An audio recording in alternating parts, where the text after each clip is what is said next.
For those of you that have seen this movie before, you're going to notice that the front end of it is going to be missing. I'm not going to do the part about Darwinism because I'm going to add some material at the end that I didn't have at the last time, and I think you'll find it interesting. So what we're going to do is just start right in with the human origins, in as much as the book is about human origins, and we'll go from there. All right, can we have the first slide? All right, everybody just take a minute and look at this.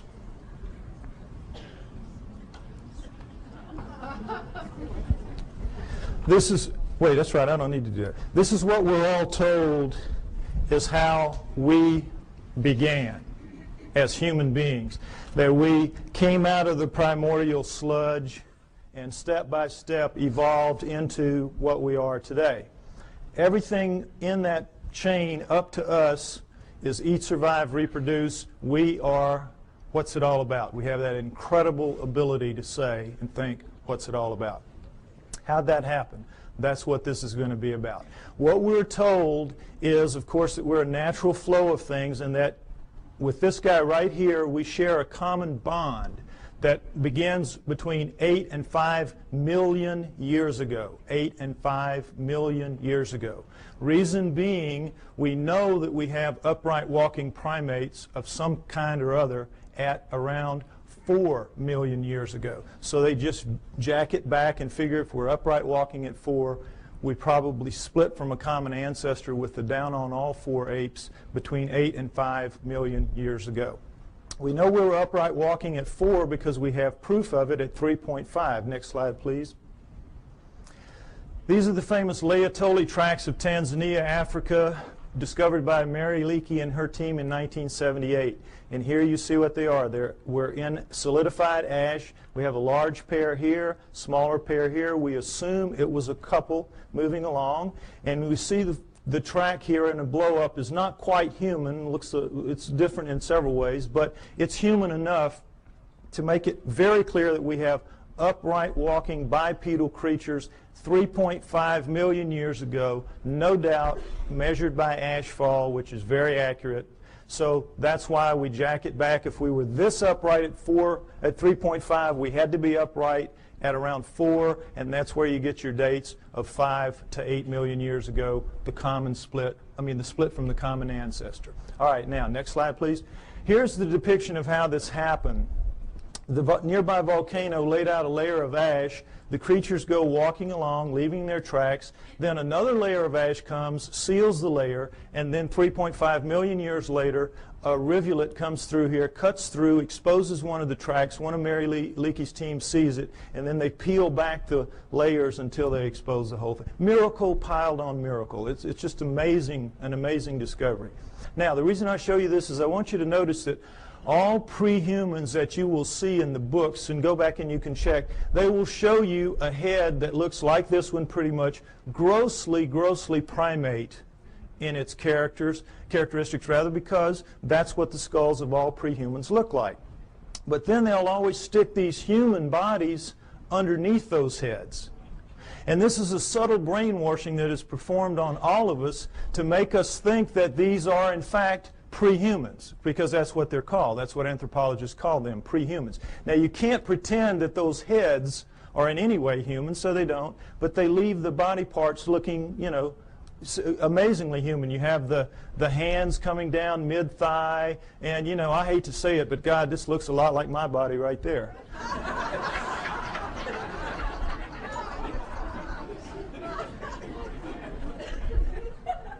Point is, we're all being misled by these depictions, and notice them continually. It's the way I'm telling you. Now, next slide, please. Lucy is very famous. Everybody should know her story, Lucy in the Sky with Diamonds, 1974, Afar Valley, Ethiopia, discovered by Donald Johanson and his team. She is the first of the so-called prehumans. They are the Australopithecines, and she is one of the first types. Now, what we know from her is a remarkable amount, because we have 40% of her body recovered. With mirror imaging, that gives us 80%. It was so much more than any other fossil at the time. It was just amazing. So we know a lot about her. She stood about 3 feet 6 inches to 3 feet 8 inches tall. Very diminutive relative to us. But her bones, all of her bones, are much more robust than ours. Her upper arm bone here, for example, which is much longer than ours would be if it was a human that size. This arm bone, it would end about right here. Also, it would be about that thick. So we can see she's much more robust than we are in all of her dimensions. She has the head of a chimpanzee, which we cannot tell from her skull, as you can see, but from others like her. Head of a chimpanzee. But we do know that she walks upright because we have her hip joint and her pelvis, and we have particularly her knee joint, all of which are amazingly human. So we know she walked upright, no question about it. She was an upright walking creature. Just didn't have bones that looked anything like ours, or a head for that matter. Now, one other thing I want to point out about this is the people that are paid to go out and find these fossils, these pre-human fossils, are paid to find pre-human fossils. So what they do is they fudge it every way they can to make them look human, and they always have problems with the arms, because all the arms of the pre-humans are too long from here to here, from shoulder to elbow relative to us. So if you notice, what they did is they fudged this way up beyond where it ought to be to get this up here, so they could get the fingertip down around mid-thigh, when in reality it belongs down around here. Keep these little tricks in mind. This is all part of the subtle brainwashing campaign that is waged against you to make you believe that they're telling it to you straight about how this all happened. Okay, next slide. All right, as I said, these are the first 4 of the Australopithecines, and Lucy is one of the first kind, Australopithecus afarensis. We have Africanus, we have Robustus, we have Boise. All right? We have basically a pair of upright walking chimpanzees, upright walking gorillas. You can see that, length of face, width of face, and sagittal crest, which modern gorillas have. It's that ridge of bone where their muscles attach to the tops of their heads. So from 4 million years ago to approximately 2 million years ago, we have a pair of upright walking chimps, a pair of upright walking gorillas, and that's it. Okay? Now, at 2 million years ago, we have a transformation. We are told it is a transition, that somehow the Australopithecines segued into the next creature, which is Homo. Homo meaning man. You will see they are indeed more man-like than are the Australopithecines, which are clearly primates, upright walking primates. So, we have this changeover from Australopithecines to Homos. We're told that it is a transition, it is a transformation, as you will see with this slide. Next slide, please. Okay, here we go. Australopithecine, early Homo. Notice, if you will, this is not a transition. This would require 20 or 30 gradual changes to get in from this to this. It is an overnight change. It is just sudden. Boom. The Homos are here. I don't mean that like it sounds. Okay, next slide. All right, the Homos are here. Here we go. The Homo habilis, Homo erectus, Homo archaic, Homo neanderthal, and then Cro-Magnon, Homo sapiens, us. Notice Neanderthal man going back and through the Australopithecines don't look anything like us. Nothing. Here we sit right here. Another transition. Now remember, we had 4 million years Australopithecines, approximately 2 million years. There's some overlap in here. And then here, 120,000 years ago only, boom, here we are. Suddenly, overnight, looking nothing like anything that has come before. The bones of all of these creatures are much thicker than ours, just like Lucy's were. And in every way, the shapes are dissimilar. They do not have, it's hard to tell looking straight on, but they have no foreheads. Their foreheads go straight back off their huge brow ridges, neither of which we have. We have nice forehead here. We have no brow ridges. Huge, round, nocturnal vision eyes. So did the Australopithecines. These are primate eyes. Primates have this kind of eye. Huge, wide nasal passages indicating a big flat nose spread across the face. We've got our little uplift of bone sticking our nose off our face. We have rectangular, small, reduced eye sockets, very poor night vision. A dramatic change has occurred. The upper jaw sticks off the face, ours squished in. Nothing like us. Next slide, please. Profiles show the degree of change is startling. Prognathous mouth, no chin. Prognathous mouth even more so, no chin, and then suddenly flat mouth, nice chin. Look at the change through here. Australopithecine, Homo erectus, Cro-Magnon. This is as big a leap from here to here as from here to here in anatomical terms. A light year, a light year. This is not a transition. These are transformations, despite what you are told by anthropologists. Next slide, please. Now, am I making it sound my way just because the heads go that way? No, let's look at a whole body. This is a Homo erectus called the Lake Turkana boy. Homo erectus, Lake Turkana boy. Now, notice, if you will, this guy's about 12 years old. His molars have not erupted yet. He already stands 5'8". He's going to grow to 6'6", maybe 7 feet in adulthood. We don't know how they grew. But already at 12 years old, he is a physically robust creature. Every bone in his body at 12 years old is far more robust, thicker, stronger than any bone in Arnold Schwarzenegger's body today. True. Now, why do you, notice too, if you will, the length of his upper arm. And he has some shoulder socket here, so they had to put it in the right place, so that forced them to put the fingertip pretty near where it belongs. It belongs a little bit lower, but pretty close.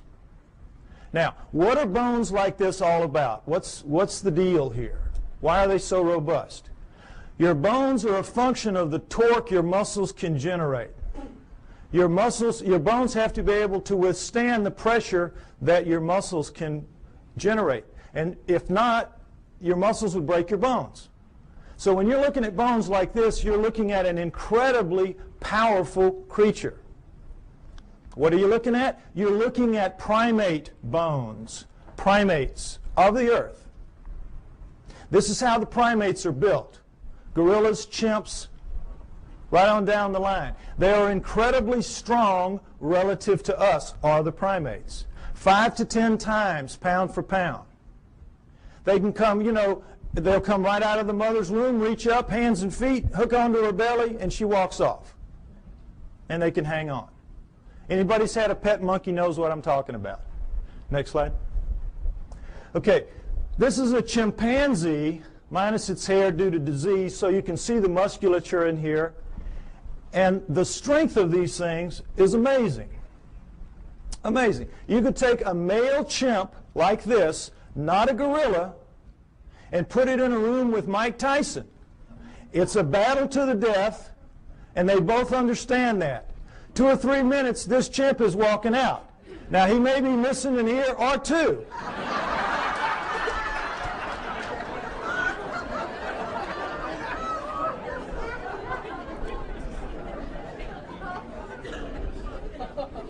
But the chimp is walking out. The chimp can tear him limb from limb, literally, apart. Understand that. Primate strength is nothing at all like human strength. Next slide. Same thing for Neanderthals, our supposedly closest nearest kin until just recently. Neanderthal fingertip bone, human fingertip bone. Segment of Neanderthal thigh bone, human thigh bone. Look at the difference. Not even close. This is quarters to dimes, shovel handles to broomsticks. No comparison. Our supposed, and we used to be told, absolutely, they insisted, they swore. We came directly from those guys. Even looking at this kind of evidence, that is what they insisted. Why? Because they have to explain it in terrestrial terms. Understand that science is hamstrung. They've painted themselves into a corner. They have to explain everything in terrestrial terms. They do not allow for outside intervention, whether that outside intervention is extraterrestrial or divine. And so they have to come up with explanations like this to suit the data, which doesn't at all support their conclusions. Okay, next slide. All right, here's the drawing that shows it a little more accurately what the prehumans are vis-a-vis the humans. Notice that in the drawings the hands are down pretty much where they belong relative to ours. Also notice the rib cages are the upside down funnels of primates in the prehumans as opposed to ours. What's the situation there? Well, you can't tell it very well from here, but all of the prehuman heads are stuck on their bodies like that, the way primates are. Their heads are down in on their shoulders. Only we have that elevated neck sticking our head up off of our torso. They also have that extra arm length and that extra power, and so they need a bigger fulcrum up here to wing their arms and do what they have to do. So all of that extra muscle mass plus the head torque down in there squeezes out the room, and so you're going to get that pinched off triangle that primates have. And we, with our shorter, lighter arms and lighter bones, we don't need all that muscle mass, and we got our heads sticking up, so we have a completely different rib cage. I want you to understand that. Now, the main thing to understand here is there is not a single human bone in the so-called prehuman fossil record. The main thing I want you to understand, there's not a single human bone in the so-called prehuman fossil record. And guess what? Anthropologists will not argue the point with you. An idiot can see it. An idiot can see it. All you got to do is point it out to them. Well, they know that. So they say, you're right, you're right. There's not a single human bone in the prehuman fossil record, even though we insist that these are indeed prehumans. The reason we can get away with this is because we're going to put somebody right in here that's going to show a transition between these guys, and that is the missing link, the famous missing link. You've all heard about that. This is what it is. This is the thing that's going to stand right in here and miraculously show a smooth transition from this to this. Well, I tell you what, if the missing link was here today, he would need about 20 or 30 cousins standing right beside him, showing enough gradual transition to make this plausible. You don't just get one missing link. You need dozens to make this theory work of gradual transition, the Darwinian paradigm. And they don't even have so much as a fingernail, not a fingernail, of the missing link. Which leads us to conclude that Charles Darwin is a blowed-up peckerwood.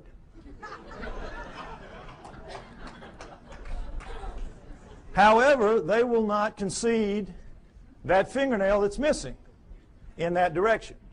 Darwin's still intact, everything's still okay. Missing link's going to show up. It's been 140 years, not yet, but he will show up. Okay, next slide. All right, the throat thing, I want you to get that clear in your mind. Notice, if you will, this is a standard primate throat, and of course this is our throat. A complete redesign, complete. Not least of which is the fact that they can breathe and eat and swallow and drink at the same time and not choke. We, of course, you know what happens when we do. The peas come out of our nose when we start coughing. Okay, so the point is that primates with this kind of throat can make tremendous amounts of noise. Anybody's been to a monkey house or, you know, at the zoo, you know what I'm talking about. Hoops, hollers, screams, howls. They know no limits. They can just puncture your eardrums, some of them, howler monkeys particularly. But they cannot do the thing that we can do with our throats, which is what I'm doing right now, this minute. Break those sounds into little bitty pieces. It's called modulating. They can't modulate. They can't speak. And try as we might to teach them to speak, and we do. You know, Coco, they've been working for her, what, 20 years now? Up to maybe 3,000 words. You could put her in a third grade class and she could probably be valedictorian. But she can't speak. She can't speak, and she's never going to be able to because she doesn't pack the gear, as they say in the military. She doesn't pack the gear and never is going to. no primate is. We are completely different and completely special because of it. Next slide. All right, now, so here's what we're left with. This supposed smooth transition right on through from the early ones to the later ones, including this. Now, you can see, I hope, that all that's really happening here is the brains are getting bigger. And it's harder to tell because the Neanderthals and the archaics, their brains are expanding back here in what's called an occipital bund. But they're getting bigger every step of the way. It surprises most people to find out that Neanderthals had bigger brains on average than we do. 1,500 cc to 1,400 cc. Bigger brains than we have, Neanderthals. We shrunk somehow and got so much smarter. Figure it out. Point is that we're told that all these guys went extinct at 30,000 years ago because that's when we see the last Neanderthal. It's when we find the last Neanderthal fossil, 30,000 years ago. Okay, so they went extinct and that's it, and we're left behind. We were told for a very long time that we appeared at 30,000 years ago. That Cro-Magnon appeared right as the Neanderthals ended, so it was a real nice fit. You know, we appeared somehow, we killed them all, and that was it. Transition, we took over the lease, and that was it. So, the reality then later proved to be that these guys existed at least 120,000 years ago. These guys existed down into 30, so you got this huge overlap of nearly 100,000 years where they're living basically side by side on the planet and not killing each other off. So that one kind of went out the window, so they said, all right, so we didn't evolve from the Neanderthals, we evolved from the Homo erectus. You saw the Lake Turkana boy and how much we look like him. We evolved from him now. That's the new theory. Okay, you can see the problem. Now, did this really happen? Did they all go extinct? Well, why would they go extinct? No natural predators. Meanest dudes in the valley. They can take a lion on head to head and tear it apart. That's how strong they are, and that's how big they were. So what would make them extinct? Could we do that? Yes, we could. We are vicious little buggers. We are smart. We hunt in packs. We are pack animals. We're hyenas. We're two-legged hyenas. And we have a savage territorial imperative. Together, we could kill any of them. One-on-one, they just pop our heads off like a pimple. Understand that. So, given that, what if what we did was instead of driving them to extinction, we just drove them where they don't make fossils anymore? What if that happened? Is that a plausible scenario? Let's take a look at it. All right. Let's look at the Earth first, where these guys will live in. The Earth is divided into ecological niches. Ecological niches. You have the prairies, the savannas, the grasslands, the lightly wooded areas, primo niches. That's where everybody like us would like to live. You know, it's comfortable. The not so nice niches are the heavy, deep, dense forests, jungles, swamps, bad places like that, where we kind of live on the edges, but we don't really live in the heart of darkness. We think we do, but we don't.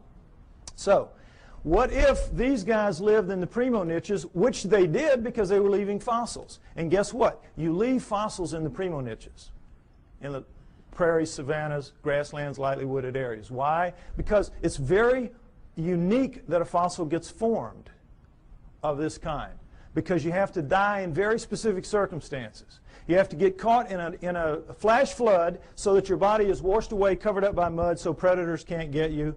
Your flesh rots off, the minerals leach into your bones, and you become stone and you become a fossil. Or you get killed at the water hole. One day you're really tired, you're really hot, you're not paying attention, you go down to drink, the lion jumps on your back, kills you right there at the edge of the water hole, and then the wildebeest herd comes up behind him, run him off, stomp you down into the mud, and now same process. You're covered by mud, your flesh rots off, your bones are, the minerals leach into your bones, and you become a fossil, and that's it. And that's pretty much it.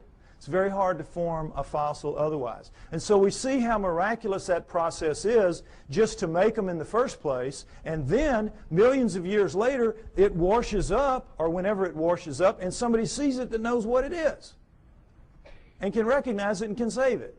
It's miracle stacked on miracle. That's why they're so few and they're so rare and they're so precious, because of that.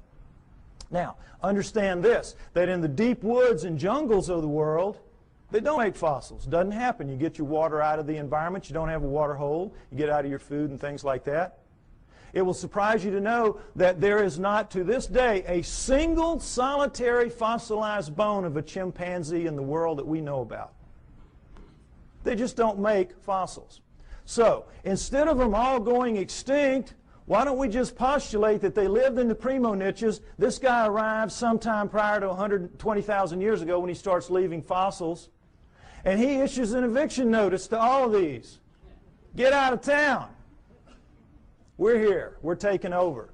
And they do. And there'll be some skirmishes. They'll kill a few of them. And these guys, you know, they're not that stupid. They'll figure it out. These guys are bad news. We got to move. And because they're adapted to the planet, we've seen the millions of years they're here. They're adapted to this place. They can go pretty much anywhere they want to. And so they do. They just walk until we don't chase them anymore. And that's into the deep woods and the jungles of the world. And if that scenario is true, and I postulate that it is, then it would explain the hundreds and thousands of stories that we have from around the world of what? Upright walking, hair-covered creatures living in the deep forests and jungles of the world, every continent except Antarctica. The hominoids. It explains the hominoids. You with me? Okay, next slide. Let's take a look at a hominoid. Here we go. This is a statue of a Bigfoot Sasquatch type, carved Willow Creek, California. This gentleman's about 5'7". I'm 5'11". You can figure that if that thing was here, his head would be up about right here. Okay? There are 4 kinds of hominoids. 4 kinds. We know of 2 in the West primarily. Sasquatch Bigfoot, this kind, abominable snowman Yeti, and then there are 2 other kinds that are dominant in other parts of the world that we don't know very much about, the Almas and the Agagwes. Okay? Now we're going to go over them. They're pretty much the same except for size. All right. The Bigfoot Sasquatch kind, as you see, 7 to 10 feet tall, 700 to 1,000 pounds on average. The giants, the big ones, the ones you hear the most about. The abominable snowman Yeti, man-sized, 5 to 7 feet tall, 300 to 600 pounds, lives exclusively in the Himalayan ranges as far as we know. Taken together, those 5 ranges are as big as the United States, plenty of room to roam, but they are not on all continents. The Bigfoot Sasquatch kind is. The third kind, Almas. The Almas. They are found primarily in the mountains of southern Russia and western China, the Pamirs and the Caucasus, and the Altais and the Tian Shans. But they are also elsewhere in the world, including in the United States. Man-sized again, 5 to 7 feet tall, 300 to 600 pounds. Fourth kind, the Agagwes, about 4 feet tall, weigh about 200 pounds, the pygmies of the group. All right? Now, you might remember, ironically, there were 4 Australopithecines, 4 early Homos, and what a surprise, there are 4 types, basic types of hominoids. Interesting, isn't it? Now, what they are is this. The Bigfoot Sasquatch kind live in what is called lower montane forests. Now, in mountainous terrain that are covered by trees, and if you've done any flying in the Pacific Northwest, you know what I'm talking about. The lower trees are called lower montane. As you go up, you get into upper montane. The Bigfoot Sasquatch lives in the lower montane. The abominable snowman lives in the upper montane forests of the Himalayas. You get the idea, abominable snowman, he lives up in the snow. Nobody lives in the snow. There's nothing to eat there. They live in the upper valleys, and you see them occasionally as they cross from one valley to the other by going over a mountain, the snow part of it. Okay, now the Almas also live in the lower montanes, but they're more flexible. They also seem to be the smartest, and this is not to say they're anything like us. They're just very smart animals. The Almas are. I think they're going to prove out to be living Neanderthals. The evidence is strong that the Almas are living Neanderthals. Okay? The Agagwes, the fourth kind, the pygmy kind, live in the jungles of the world. That jungle band that goes through South America, Central Africa, and Indonesia. That area. They, of the 4, have reddish, russet-colored hair, like orangutans, which also live exclusively in jungles around the world. The others have dark browns and blacks, their body hair, covered with hair. Whenever anyone sees them, their characteristics are described consistently the same. Wherever in the world, whatever kind we're looking at, when the person sees it, and frequently this is some very, very isolated native who doesn't even know that the rest of the world is out there, much less that these things are seen on other continents. And when they describe them, they always describe them the same way.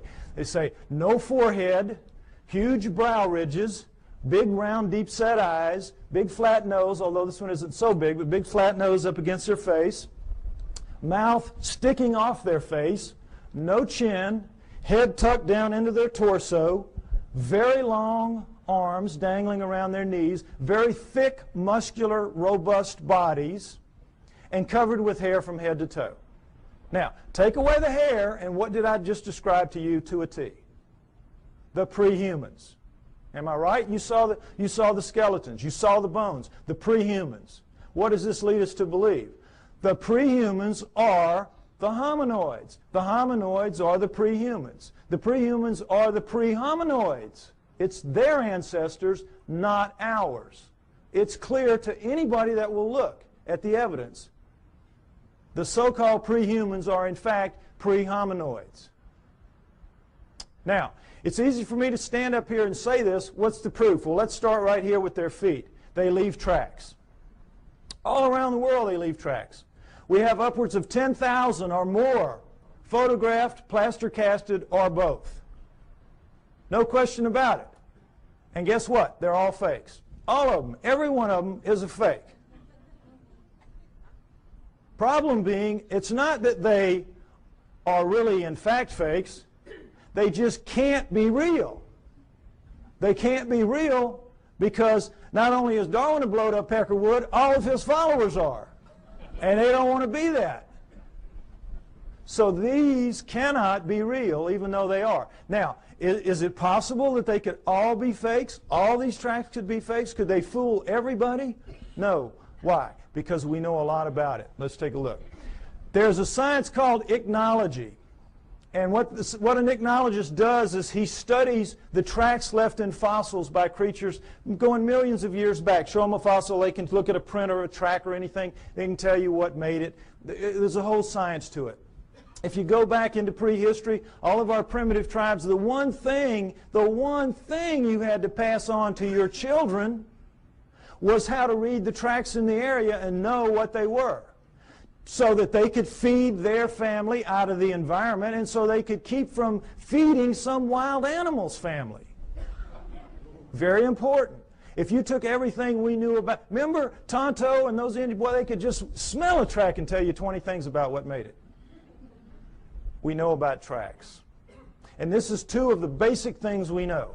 That when any living fleshy foot, like a human foot or a hominoid foot or even a camel pad, it doesn't matter, makes a track, puts a track down, the subtle interaction of bones in the foot, in our case it's 26 bones, 33 joints, dozens of muscles, ligaments, and tendons, makes a very subtle movement and lays it down in a very specific way from the midline out.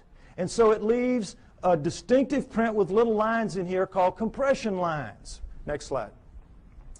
When you do it with a fake foot, you don't get that subtlety of movement because there's no sequential parts to a fake foot. If you're missing a foot and you need a prosthesis, you're going to get just a dull stiff foot. We cannot duplicate anything even close to it.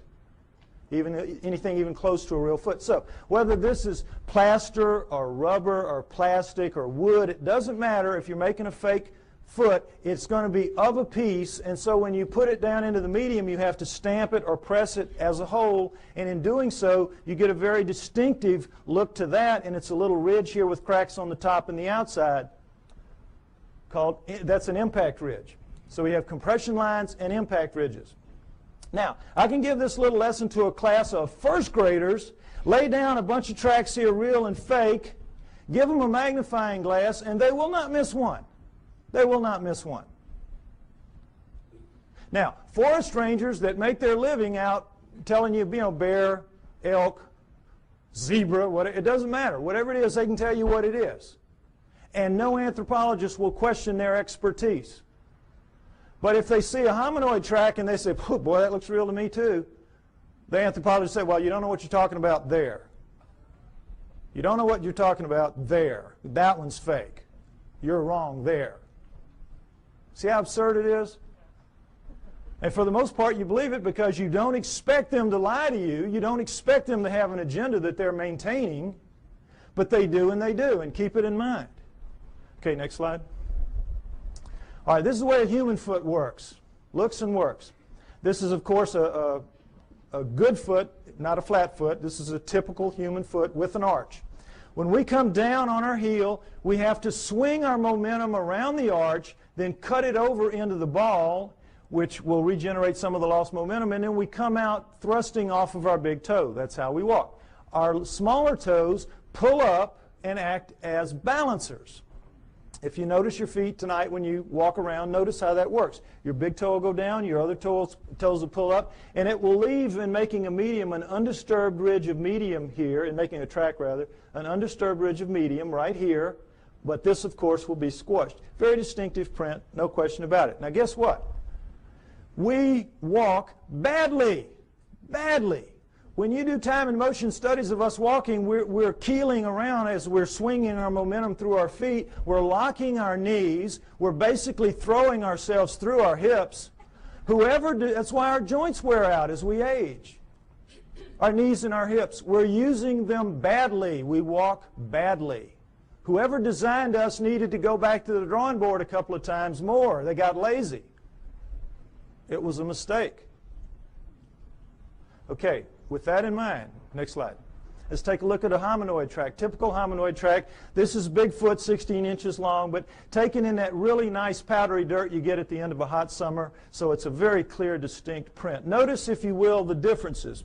We have a midline about right here, ankle shifted very far forward, heel extended back here and very much widened, forefoot shortened very much and widened, all 5 toes looking about the same shape, ironically, square, and all 5 toes acting as balancers because you have medium all the way through here. So you're getting the forefoot thrust coming out completely of the ball area, which is dented in, and it's like a 2-part motion sort of. So they have a completely different foot. It's a completely redesigned foot. Why? Completely redesigned creature.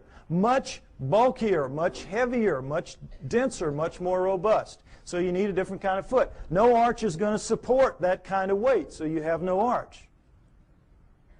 Now the funny thing about most real, quote, fake tracks is that the local yokels who make them make big human footprints and go out stamping those around.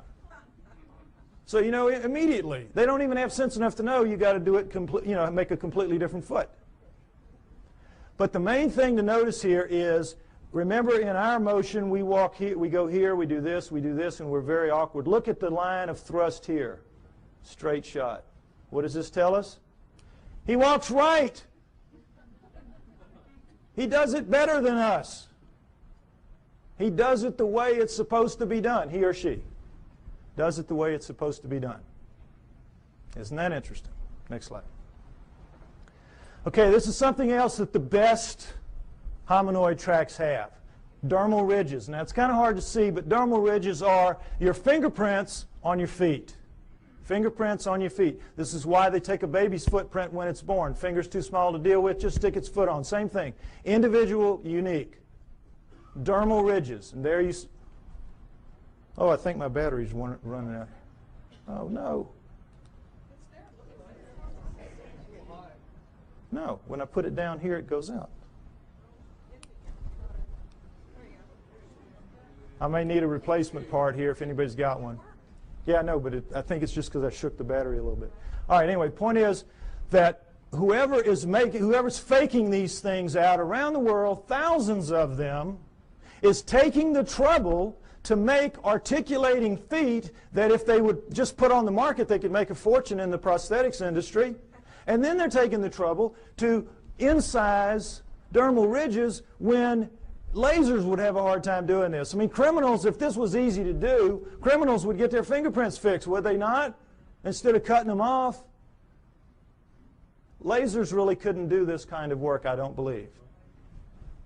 Oh, okay. Okay. Thank you. No, I got it. I'm going to go with this one for now. Okay. So, you with me? It's a conspiracy to end all conspiracies, this making the hominoid track conspiracies.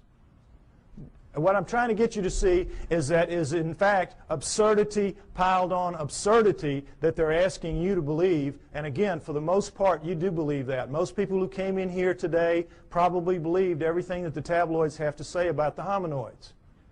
Problem being, if the hominoids are real, what does it mean?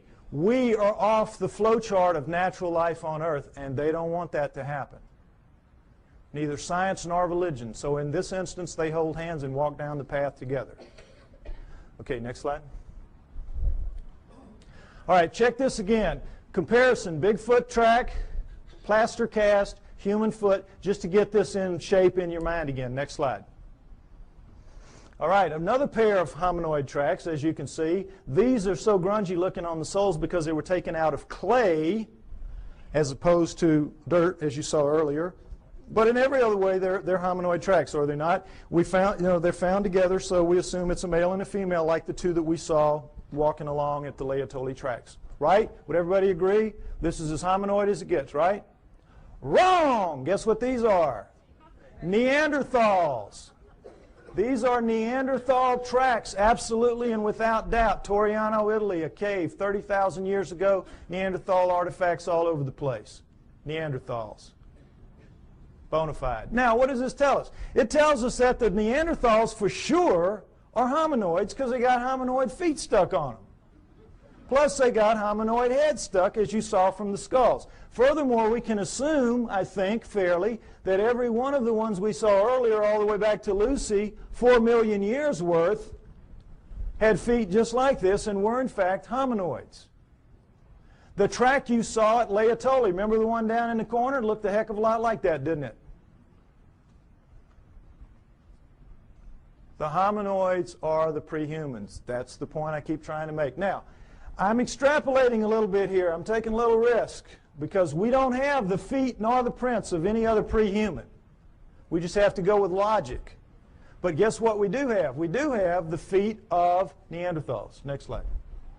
Here we go. Neanderthal foot, human foot, Neanderthal. Can everybody see this down at the bottom? I'm sorry, it's kind of low. Take a look so you can see. Stand up if you have to, be like a football game. All right, here's the deal. Notice there's no comparison. Look at the heel bone of the Neanderthal relative to our little nub of the heel bone. Look where our ankle base joint is as opposed to this huge. This is it. This is bone here. This is our little base joint compared to this giant base joint here and the squeeze forward of it. Notice, if you will, the great foreshortening of the forefoot and the widening of it relative to ours. Look at the skew. You can see the skew in the foot. See how squared up and solid that is, like a rock. Look how much our big toe dominates our little four toes and how much these are much the same. This thing is built for balance, for solidity, for stability. We got a crummy foot, folks. Crummy foot and a crummy walk. We ought to complain to the boss about this. You can see why this thing walks so smoothly. It's just kabloom, boy. It's just perfect for maintaining balance and stability, carrying all that heavy bulk and weight. Good design, bad design. Next slide.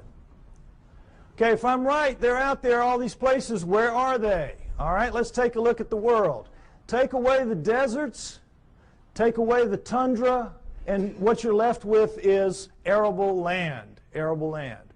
All right? This is where they live, in the black parts. The heavy, dense, deep forests and jungles of the world. This is where we live, the nice, cool, open areas, the pinks, the blues, and the purples. The primo niches, that's us.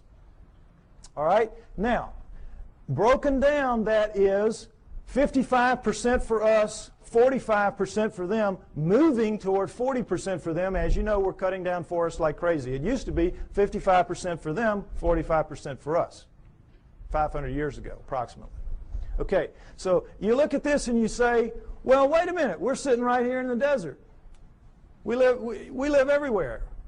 No, we live in most of these environments, but we don't live, for the most part, up in these areas, in the Himalayas and here and in these jungles. If we live in the jungles, we live on the river. We don't live in the heart of darkness. When we have to live in the heart of darkness, what do?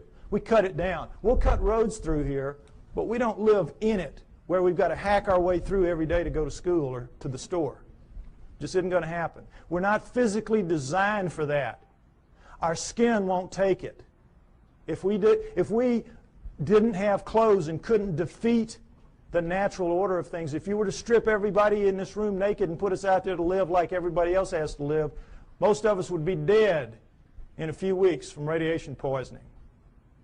Those of us who have black skin would have a chance to make it to the equator, but couldn't stay and live in cold climates.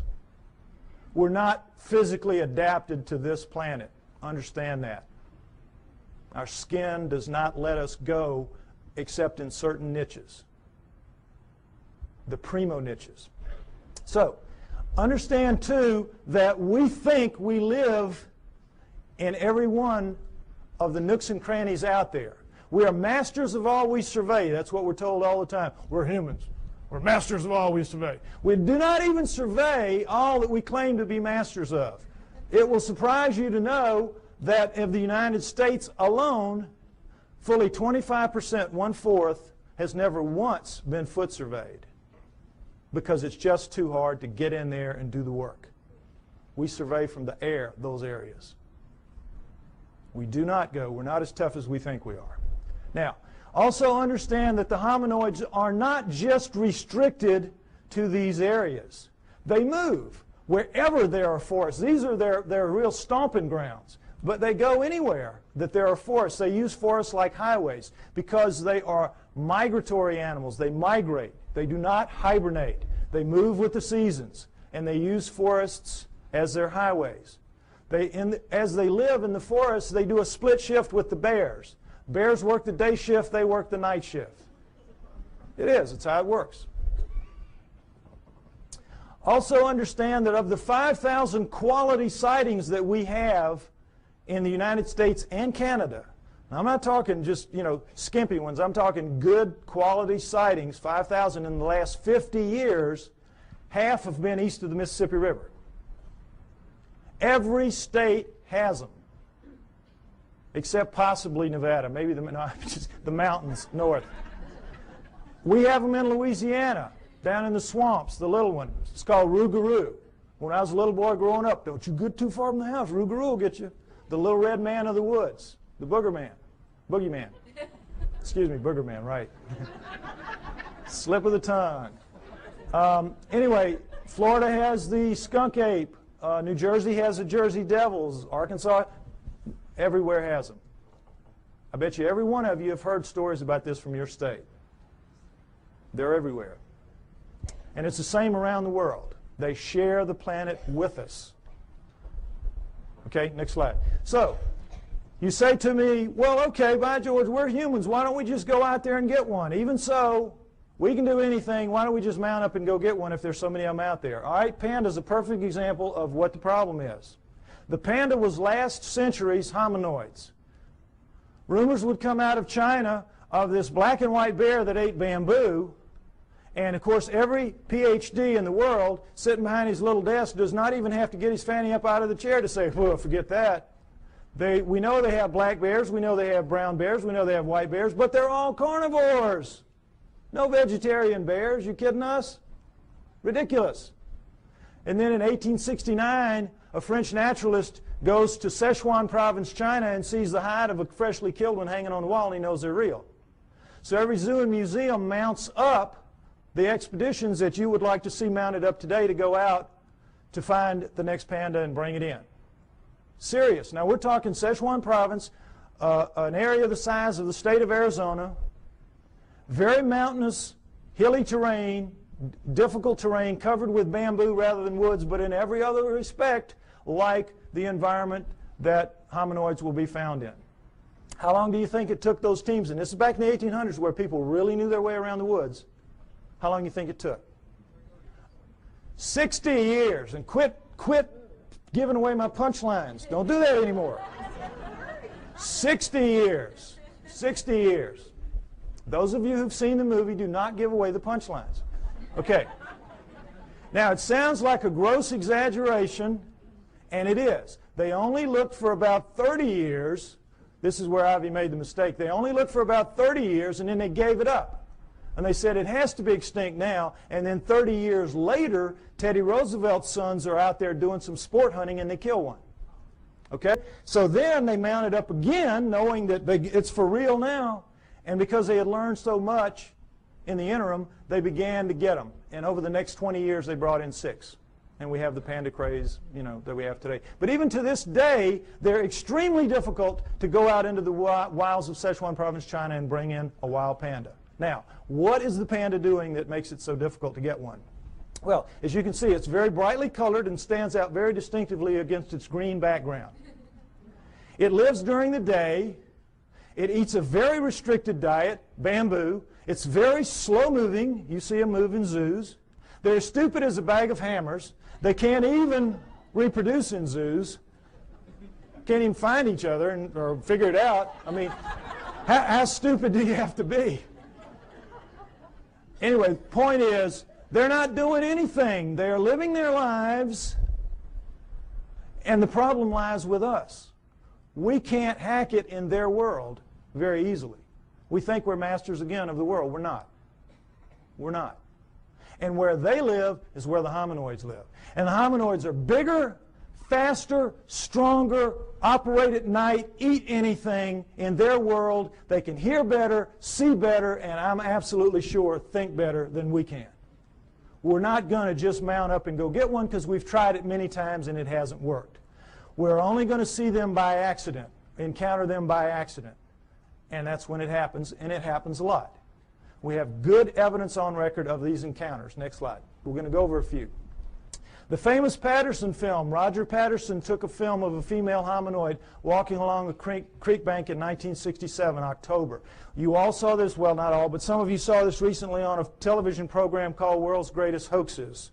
All right? That itself was a hoax. That program was a hoax. I wrote a long email about this, and it's on my site if you'd like to read it, www.LLOYDPYE.com. It's a defense of the Patterson film showing what they did not talk about in that program, trying to make this film look like a hoax and pick on it, as people will do occasionally. There's no doubt that this is a bona fide film for a number of reasons we're going to go over. All right. First of all, it was a bright sunny day, as you can see. What happened was the sun was shining such that it was glinting off of her shoulder and thigh as she walked, and you could see her muscles rippling in her shoulder, in her thigh as she walks. In good slow-mo close-up, you can see that, which they did not provide in that program. All right. If that's a person in a suit, the suit has to be glued to naked skin. In the gluing process, you lose that flexibility, that ripple. The only thing that looks like this does in this film is real skin over real muscle working. So we could stop right here. It's real just based on that. Right there. But we don't have to stop. The arm, if you've all seen her walk, she walks along like this. She drags her arm down around her knees where everybody says, the hominoids do. Why? The elbow articulates right here, which is much longer from shoulder to elbow than a human. If that's a human in a suit, impossible. You can't get an elbow bend at the same point. So we could stop right there. Solid proof that that's not a human being in a suit. But furthermore, Jerry Romney, the guy they said was in the suit, they stuck him with breasts. What would they do that for? Why go to the problem? Why go to the trouble? As she walks along and she turns back to face him, you see the breasts sway, and she takes a couple of steps, and you see that nice jiggle that we all know. If it's a person in a suit in 1967, it's going to be those early silicone jobs. Remember those? Absolutely real right there. Furthermore, she left tracks in the hard-packed sand of the creek bed. 1 inch deep. We have pictures, we have casts. That cast you saw earlier of the cast in the foot, that was her foot. No question, inch deep, walked a 200-pound man beside her not long after. He sank about 1/4 inch. So we know that as she stood there doing this, she weighed 600 to 800 pounds. Fake that. That's got to be a real lead-lined suit.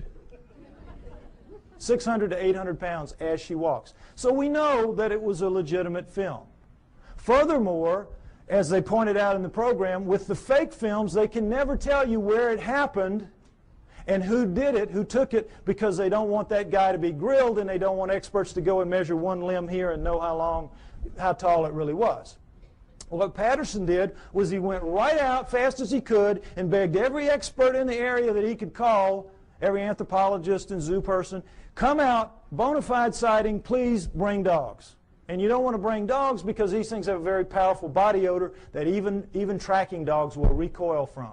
If it's a person in a suit, it's like the suit's not even there. The dogs are after it. Patterson did, of course, no expert came. Needless to say, they never do. You can't get them to go because they know what will happen. A young man named Grover Krantz went out early in his career as an anthropologist, took a look at one, and he said, it looks real to me. And it's 30-some-odd years later, and I think he's still trying for tenure. They've made a tremendous example out of Grover Krantz for what happens to people who side with the enemy in this issue, which is a very volatile, very sensitive issue. Okay? So no experts would come, needless to say. Patterson did everything right that he could except film something that could be real. Other than that, he was great. Okay, next slide. A man named Albert Ostman, picture taken in 1957, talking about an event that occurred to him 33 years earlier in 1924 when he was a young man, a timber cruiser in the woods of southern British Columbia. He's taking some time off. He's out looking for gold mines, lost gold mines. He's sleeping in his sleeping bag one night, and suddenly Big Hand picks him up, shoves him to the bottom of the bag, slings him over its back like Santa's bag of toys, and scoops up his camp stores with the other hand and walks off with him. He is captured by a Bigfoot. He has marched for about an hour. He's got barely enough room at the top of the bag to breathe. The hand couldn't get quite around the bag, so he had enough room to breathe, but he's stuck down the bottom of it.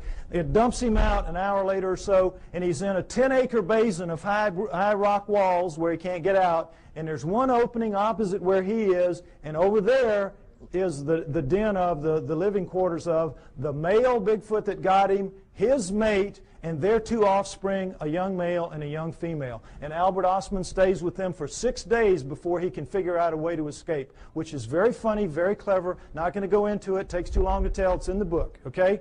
But he gets away. The point of the story is not how funnily he escapes, but that he doesn't tell anybody for 33 years. Keeps it to himself, thinking everybody would think he was crazy, which they would do. And then in 1957, he reads an affidavit in a paper by a man who saw one picking berries, and the man said, if anybody has an experience like this, would you share it with me? So Ostman writes him a letter and says, this is what happened to me. Well, when people found out what happened to him, the roof fell in on the poor guy. Experts came in from all over the world. He had to take lie detector tests up the wazoo. You know how it works. And so you know that when you're telling a story, a long, detailed story, and it's a lie, you can't keep the details straight. You're going to goof it up, and they're going to figure it out sooner or later you're telling a lie. He never goofed up. He passed all his lie detector tests. No, anybody that had anything to do with him, just read the testimonies, say he was absolutely A+ straight-up guy, telling a true story. Next slide. The famous Minnesota Iceman. Ice Child is more like it. This was a juvenile Bigfoot killed by a man named Frank Hansen in the woods of northern Minnesota. Ironically, in 1967, the same year that Patterson filmed his Bigfoot 2,000 miles away. All right, now, Frank Hansen shot it in the back, blew out that nice hole in its chest, dropped it, severed its spine, dropped it down. It pulled its arm up to protect its face from him, as you can imagine, shot it through the wrist, through the left eye, blew the right eye out onto its cheek, and blew out the back of its head. Coup de grace, killed it dead. At that moment, 1967, Frank Hansen could have changed history. He could have taken this thing, crammed it down the throats of science, and we would not be having this discussion today. We would all accept hominoids as a reality from that point forward. No problem. But Frank Hansen was not that kind of man. The kind of man he was, he saw the opportunity. He bought a 7-foot floor freezer. He threw the body in there. He filled it up with water. He froze it. He put a piece of plate glass over it, and he took it around to shopping malls and county fairs for about 12 years, from about 1978 to, about 1968 to about 1980. Did anybody here besides me see it when it was out? There's always people that saw it. Okay, so they can tell you that it was the real deal. Okay, Now, what you saw if you went and paid your buck to see it was this thing laid out, and you could see it's kind of snowy, milky ice right here, but where you could see it was like glass. It was like air. It was clear. You know how ice can be. So, you could see very clearly that this was an ex-living dead thing laying in front of you. But don't take my word for it. Take the word of a man named Ivan Sanderson. When Frank Hansen was trying to get publicity for this, he allowed Ivan Sanderson, a true zoologist and a great cryptozoologist, to study this thing for 3 full days. Very powerful lights, the whole works. And Sanderson wrote this tremendously detailed technical report about it, much of which I quote in the book. You read that, you will know the man knew what he was looking at from a technical zoology standpoint. I'm looking at it just with layman's eyes when I'm a young man, but they're perfect eyes, astronaut eyes. So I'll tell you what I saw.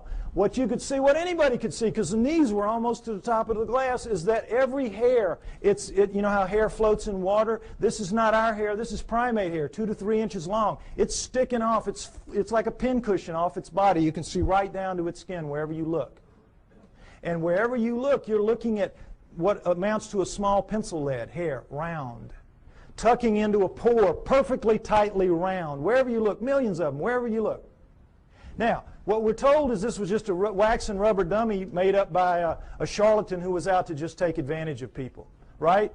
Ask anybody who works in the wax museum business, and they'll tell you the one thing you can't do well is hair, because to get the hair right, you got to punch it in with a tool, and you got to pull that tool out, and it's going to leave a little nick mark around the hair. None of that in this creature. None.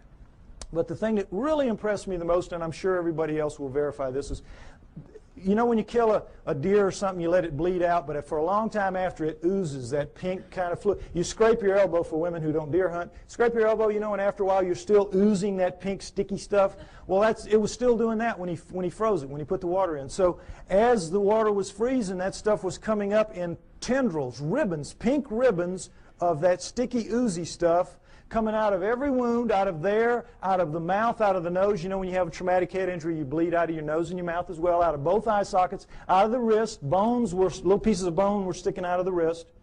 Every one of those, and those ribbons went from down as deep in the holes as they could get up to the surface, and they spread out in little pools, little circles at the top of the ice. Now, I defy anybody making a fake to even think to do that, much less pull it off and make it look so real. This was the real deal. Next slide.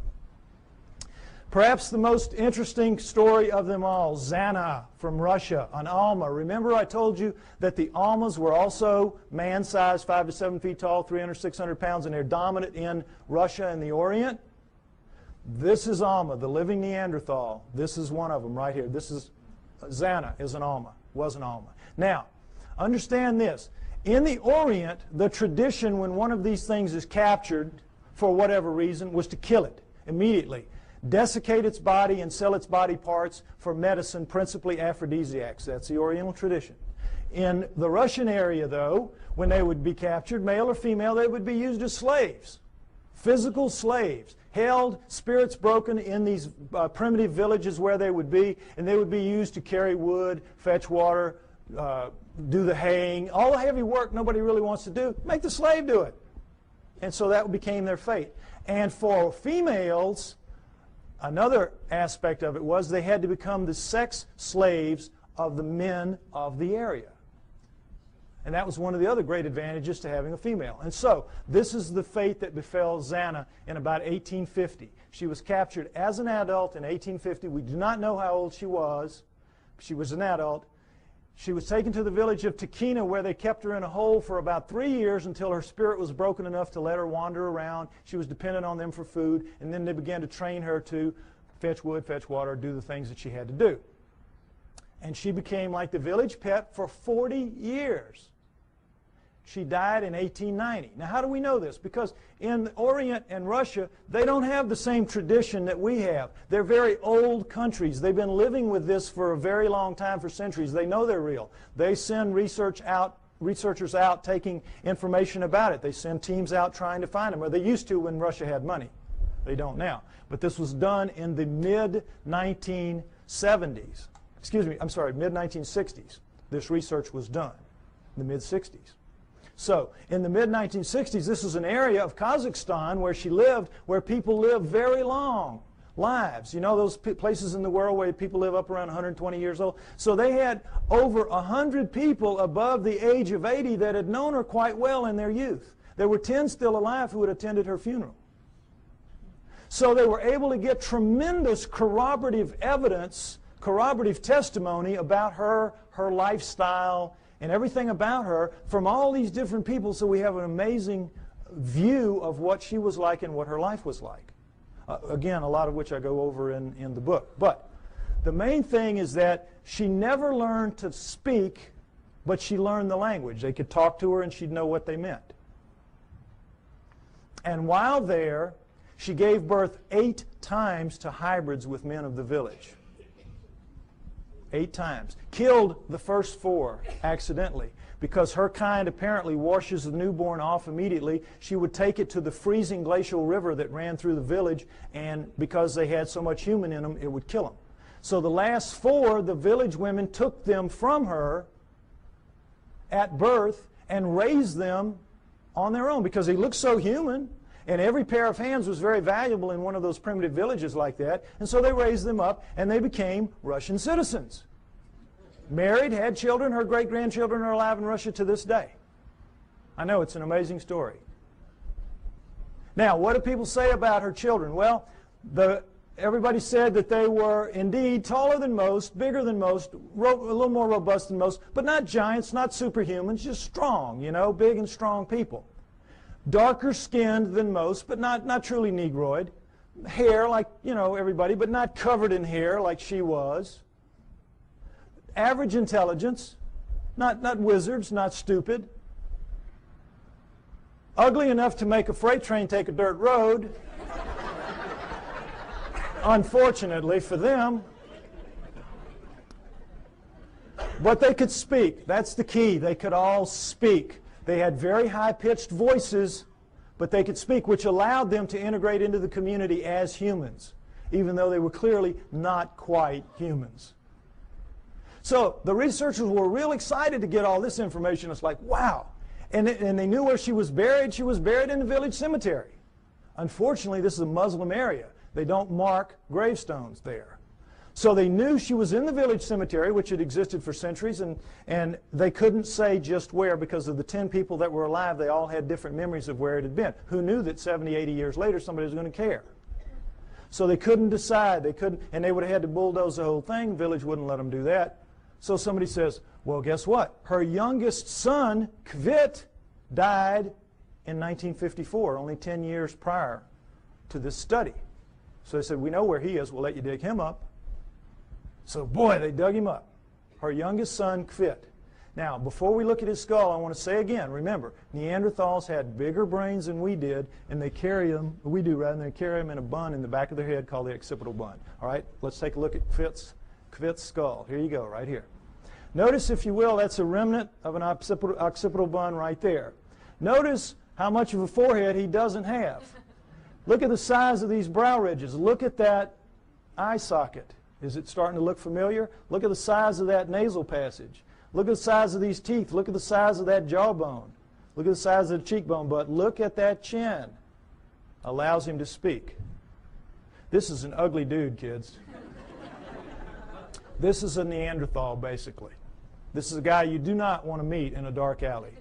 Now, what, of course, anthropologists say is that he is an extreme variation on the human norm. An extreme, real extreme variation on the human norm. But that's how they explain it. Okay, I ask you to take my word for it. Hominoids are real. They live with us today. They have always lived with us. It is their planet. They are the native, indigenous, upright walking primate of planet Earth. There was a split somewhere between the down on all four primates and the up on 2 feet primates, but we're not the one. The pre-humans are the pre-hominoids. Go with me on that. Now, if you do, what it means is, as I said earlier, we human beings do not have a place in the natural scheme of life on Earth. And that's a problem. So if we don't, Where did we come from? Why and how did we start leaving fossils on the planet at only 120,000 years ago? All right? Unlike Alan, the speaker you saw earlier, and perhaps unlike some of the others you might hear later, I have my own opinion. I don't necessarily agree with him. You're here to evaluate what we say and decide on what you believe. I am a pro-Sitchin person, as you will see. Okay? I have studied, and in part 4 of my book, I base part 4 on the writings of Zechariah Sitchin and the ancient Sumerians, because, next slide, I believe that the answer to where we came from is, in fact, going to be found in Sumer, ancient Sumer. Modern-day Iraq, Tigris-Euphrates River, Zagros Mountains, the Fertile Crescent. And the Sumerians are the first great culture that we know to come out of the Stone Age. At around 6,000 years ago, they appear full-blown, boop, everything. Over 100 of the first that we attribute to a high culture the Sumerians produced. Now, logic would tell you, and certainly the Darwinian paradigm of simplicity leading to ever more complexity would tell you, that the first culture out of the Stone Age is going to come crawling out of the caves on bloody hands and knees. Are they not? But no. These guys come sailing out and start building beautiful cities and have education and law and everything. Next slide, please. They had the first great cities, the first great city centers, the first high-rise buildings, the first walls, the first roads, the first wheeled vehicles, the first ocean-going vessels, geniuses with water, first agriculture, first animal husbandry, first laws, first court systems, first literature. You name it. They had it. Well, everything except cable TV, maybe. I mean, they had it. They were great. They were a fantastic culture. And the Egyptians, Greeks, and Romans come from their culture. Those cultures developed from what passes down from the Sumerians, or at least out from the Sumerians, I believe. Okay? So, one of the many things they had at first was writing. Now, this is what we're all taught. We're taught nothing about the Sumerians except that they invented writing. Again, they appear, boop, invent writing, boop, disappear, and that's it. History forgets about them. You never hear what they wrote. You never hear what they wrote. And you never hear how sophisticated they were, because, again, it doesn't fit that paradigm. It's easier to just start with the Egyptians, Greeks, and Romans and move on from there. Okay? What they had to say, next slide, in their writings, their writing, by the way, was cuneiform, very sophisticated math-based writing. And, by the way, their mathematical system, called sexagesimal, based on the number 60, is better than ours for using very small numbers and very large numbers. And they kept time around the great year, 26,000 years. How'd they figure that out? Among other things. But in their writings, most of it is like these little hand things where it's just bills of lading. I sell you this. I'm buying that from you. It's like our paperwork. But they have a lot of them, about 5,000 of the 100,000 or more that we have, that have to do with stories of their cosmology, their cosmogony, their history, where we came from, how the solar system formed, and all that. And that's what we're going to go over, what they had to say. Where did it come from? Well, originally, when these things were being translated in the late 1800s, early 1900s, when the translators would read what they'd have to say, it was like, oh, come on, forget about it. Put them in the myth. These are myths. They have to be myth. It can't be true. And they put it in the myth pile, which Alan was talking about, myth. So, Zechariah Sitchin, a man named Zechariah Sitchin in the 1950s gets the idea, wait a minute, how does the first culture get a myth? Who hands it to them? Good question. Why didn't anybody else think of that? So, he assumes it has to be a history. They have to be telling a history, which then later gets distorted perhaps as myth by later cultures, but the first one's got to be a history. So he goes into the myth pile with that attitude and comes out with 8 books at this point called the Earth Chronicles series, which I use as the basis for a lot of what you're going to see here now for a while. Okay? We're going to go over what the Sumerians had to say, boiled down. Part 4 of my book is basically the cliff notes to Sitchin's work. Any of you that have tried to read it, you know it's a slog at points. Okay? I tried to make it as easy as I could, so at least you have the cliff notes to go in and try it again. All right? Next slide. Here's what they say, that originally as the solar system was forming, there was the Sun, Mercury, Venus, Mars, and a big planet called Tiamat, right where the asteroid belt is now. And if you know about Bode's law, there's supposed to be planets at certain places of a certain size. size, and it all fits reasonably well except for the asteroid belt where there should be a planet, and there isn't. But there was Tiamat then, Jupiter, Saturn, Pluto as a moon of Saturn, Uranus, Neptune, and into that forming solar system at around 4 billion years ago, which we extrapolate and assume because all of them were still very plasmid, still very much lava-ish, able to pull moons out of themselves, and we know that the solar system formed at around 4.6 billion years ago, so at around 4 billion years ago would have been the time approximately when this would have happened. Okay, Nibiru comes in, and as it's a stray planet like the one we saw a few months ago being slung out of the binary star system on the news, we all saw that, probably something like that. It's captured by the gravitational pull of the large outer planets, swung around the sun, captured by the sun, and is caught in an elliptical orbit like a comet, moving clockwise as opposed to the counterclockwise circles of the other planets. Well, as you can see, there's the capacity for real problems here with one going one way and one going the other. And in the second time around, Nibiru collides head-on with Tiamat at planetary speeds. This is a collision. Okay? Next slide. This whole thing now is described in the great Sumerian epic of creation called the Enuma Elish, which is 6 tablets of action, 1 tablet of summation, which is taken to be by many people the basis for the 6 days of creation and the 1 day of rest. Because much of the Old Testament is a direct come down from the Sumerians. And if you know the Sumerian history and you read your Sitchin, you will know that, or my stuff, you will see that that is the case. Now, in that great epic of creation, the Enuma Elish, six of the major puzzles of modern astronomy and Earth geology are, I think, plausibly answered. You heard Alan's interpretation of some of it. I'm going to give you mine and give you the basic Sitchin explanation. Okay? What they say is that in the collision, Nibiru slams into Tiamat. It is a little more held together. It's older, and so it is coalesced more. It holds together. Tiamat is shattered in two, blown apart, torn in half. And that the lighter outer crust, the crust with the water on it, is scattered in all directions. Boom, just an explosion, the lighter crust, and goes off with the water. Now, one of the great mysteries of modern-day astronomy is comets. Comets make no sense for this reason. They come from all over the place. In a linear universe, when, you know, the great ball of a primordial cloud of dust and gas swirling around flattens out into a pancake to make the solar system, that's the ecliptic. Everything formed in the ecliptic should be in the ecliptic. Nothing should be out of the ecliptic, and yet comets come from all over the place. So they had to be removed out to where they are some kind of way, but we don't have any idea. So they come up with this fantastic thing called the Oort cloud, which is so far away you can't imagine. The Oort cloud is one of the biggest jokes out there. And that's how they explain comets, because they can't explain them any other way. But the problem with comets is they have water in them. And anything out in space is not going to produce water. You produce water by being a cooling planet with lava spewing up the steam and stuff like that, and it condenses, etc. So comets have to begin in a planet. Now, this explains it, I think, plausibly well. Nothing that they will throw at you to explain comets will do it. All right, number 2, the other great mystery, the asteroid belt. What they say is that the inner viscous magma inside Tiamat in the collision was strung out, the bowels of the planet, the guts were ripped out and strung out and broke into little pieces.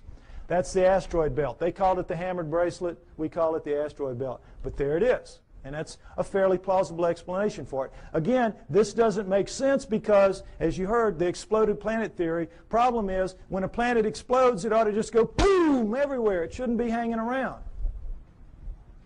Doesn't make sense for a number of reasons. Okay, now, the third one is Pluto. Pluto's a problem because it's, as you've all been hearing lately, they're trying to downgrade it. It doesn't belong. It doesn't fit. It has an orbit that's not like the others. It carries inside the orbit of Neptune, and it's 17 degrees off the ecliptic. Again, nothing should be off the ecliptic. What they say is that Nibiru, as it swung around, it pulled Pluto away from Saturn, its original home, and dropped it out where it is now. Now, all astronomers know Pluto is not a natural planet. It started life as a moon of an inner planet. They know that. But they have no idea how it could have gotten moved out to where it is. Here you go. Here's a reasonable answer right here. Now, let's talk about Earth. Three great mysteries here. Life. Well, first of all, let's establish that Earth is a remnant of this. What happens is Nibiru's moon bangs into the remnant of Tiamat, and like pool balls, boop, hitting, knocks it inside the orbit of Mars, and it reestablishes there and becomes the Earth, the remnant of Tiamat. Now, Earth has one great mystery is life. How did life come to be? Life appears, despite what you're told about the lightning bolt into the primordial soup and all that, forget it. That's just a joke. That's just a fantasy fairy tale to tell people that don't want to know the truth and to tell kids in school. That's what they're teaching to this day. We know very well that the first forms of life to appear on Earth appear suddenly. They're very sophisticated bacteria, prokaryotic bacteria, and there's not one, there's two kinds, and they appear at around 4 billion years ago. Suddenly, overnight, strata with two kinds, sophisticated bacteria, relative to what that first living form would have been. If I had done the first part of my show, you would see all that. Okay, you can get the tape or get one tape and put it in a room and let everybody see it if you want to. But anyway, the point is, life is a great mystery. How it would suddenly appear 4 billion years ago, here you go. It says in the tablets, in the collision between Nibiru and Tiamat, in the mingling of their waters, Nibiru passed life to Tiamat, to the remnant of Tiamat. Perfect explanation for the sudden appearance of two sophisticated life forms on the remnant. Now, the remnant now is over here with its moon Kingu and has gone over, and now we're looking at two major differences in Earth and all other astral bodies out there. Earth is missing a huge portion of its crust, and it has plate tectonics, movement in the plates. How could that happen? No explanation. Why? Because in the vacuum, any liquid in a vacuum, what does it do? You see it in the space shuttle all the time. They let orange juice or milk. It makes the smallest, tightest ball it can make. That is what a liquid does in a vacuum. Smallest, tightest ball it can make. Now, that is what all the other astral bodies have done. They don't have plate tectonics. There's nowhere for the plates to go. They're as tight as they can be. Where do plate tectonics come from? In the collision, the backside of Tiamat is cracked like an eggshell. Cracked like an eggshell. There are the plates. There are the plates. And when the missing crust, of course, is when the half is there. It's still viscous. It's still magma. So what's it going to do? It's going to tighten itself down into a new ball, much smaller than the old one had been. And what's going to happen? It's going to have a big chunk gone, a big missing piece of itself, a big hole in itself, in its skin. And so that scar is going to break up into pieces as the plates move around, and we have the plate tectonics and we have the missing surface that we know about today. Next slide, please. And we'll take a look at just a representation of what it looks like with the water gone. Not to scale, of course, but you get the idea. This is not like any other planet or moon out there. Something happened. And I think the Enuma Elish gives a plausible explanation for what that was and for all the other things that I mentioned as well. Next slide. Now, when the dust settled, here's what we had. The solar system as we know it today, with Nibiru moving in this clockwise 3,600-year orbit. And I say it passes outside the orbit of Mars, inside the inner edge of the asteroid belt. And the last time through, I think, was around 200 BC, which means it's just past aphelion out here, and it's going to be back around 3400 AD, about 1400 years. We don't have to worry about it if I'm right. You will get arguments about these dates. Some people use textual interpretations. I use the date of the ending of the Ice Age, which I believe was caused by Nibiru passing through and lifting the tides. You can read about why I think that in the book. And I use the dating of the ice cores and the tree rings of science. I try to make my work as scientifically based as I can because I expect someday to be able to go toe-to-toe with those guys, and I want to be able to do it on their turf in their terms. Okay? So, next slide. All right. This is some of the proof for that story that you've just heard, and it starts with cylinder seals. And I just want you to see what a cylinder seal is.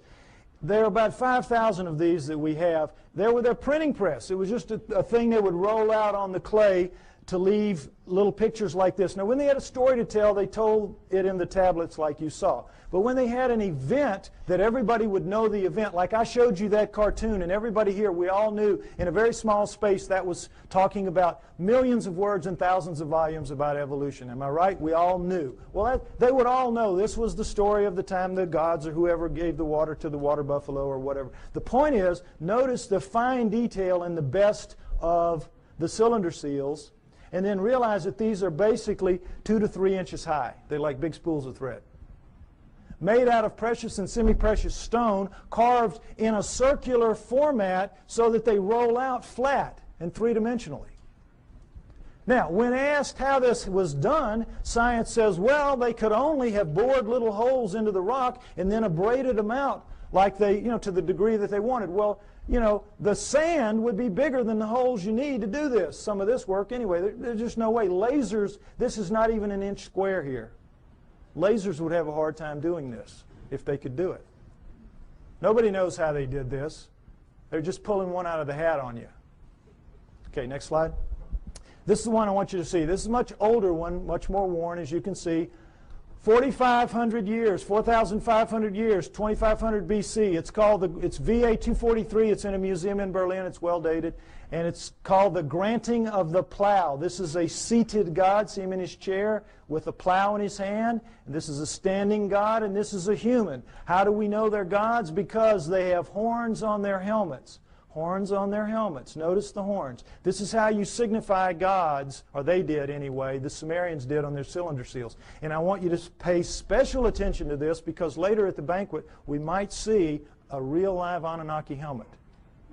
We might see that. Okay, now, normally they would put astronomical signs up here to indicate who the god was because not everybody would know. But in this one, obviously everybody knew.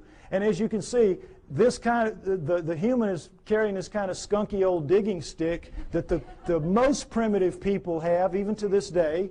And this new wooden plow here, 4,500 years ago, we can go to Egypt today and see this very plow, and in many other third world countries still being used, this very plow.